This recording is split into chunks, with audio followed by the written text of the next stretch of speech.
મીઠડા મહેમાન મૂવી જોવા ગયો હતો, પણ એના શરૂઆતની અંદર જે વસ્તુ એક ગ્લિમ્સ બતાવવામાં આવ્યું. એને કહેવાય કે કાં તો શું કહેવાય કે એનાઉન્સમેન્ટ કહી શકાય કે વસ લેવલ 2નું, હા, વસ લેવલ 2નું અનાઉન્સમેન્ટ થયું છે, જે થિયેટરની અંદર રિલીઝ ડેટનું અનાઉન્સમેન્ટ થયું છે. થિયેટરની અંદર જે રિલીઝ થવાની છે તેની રિલીઝ ડેટ જૂન 2025ની અંદર આપણને જોવા મળશે થિયેટરની અંદર. વસ level 2 June 2025. Mark the date તો ખબર નહીં, પણ જૂન 2025. કેમ કે અટેન્શન હતું નહીં મારું, કેમ કે મને ખબર હતી નહીં કે આ મૂવીની ગ્લિપ્સ કાં તો કંઈ અનાઉન્સમેન્ટ થશે, કેમ કે જોવા ગયો હતો મીઠડા મહેમાન. પણ મૂવી ચાલુ નથી થઈ, એડવર્ટાઇઝમેન્ટ ચાલતી હતી, એટલે આપણું ધ્યાન આમ તેમ હતું.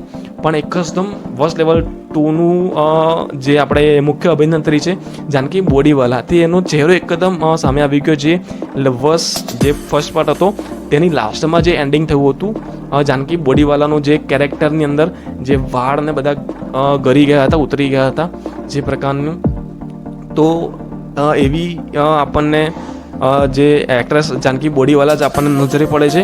અને સામેની સાઈડે કોઈ ઊભા છે, આઈ થિંક એ હિતેન કુમાર જ હશે, મે બી કદાચ.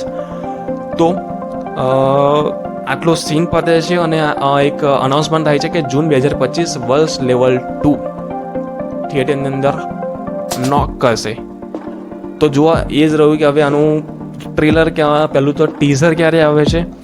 ટીઝર ઉપરથી થોડી વધારે ખબર પડશે અને ટ્રેલર ઉપરથી એનાથી પણ વધારે ખબર પડશે. તો જોવાનું એ જ રહ્યું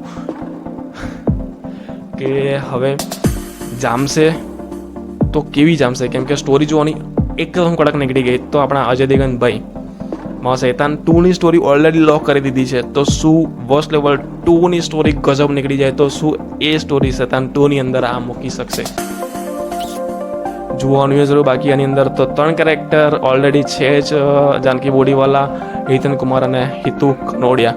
બાકી કયા કેરેક્ટરની એન્ટ્રી વાગશે એ જોવાનું રહ્યું. અને એન્ટ્રી તો વાગશે જૂન 2025માં થિયેટરની અંદર, એ તો ફાઇનલ લોક છે. વસ લેવલ 2 એક્સાઇટમેન્ટ ઉપર છે.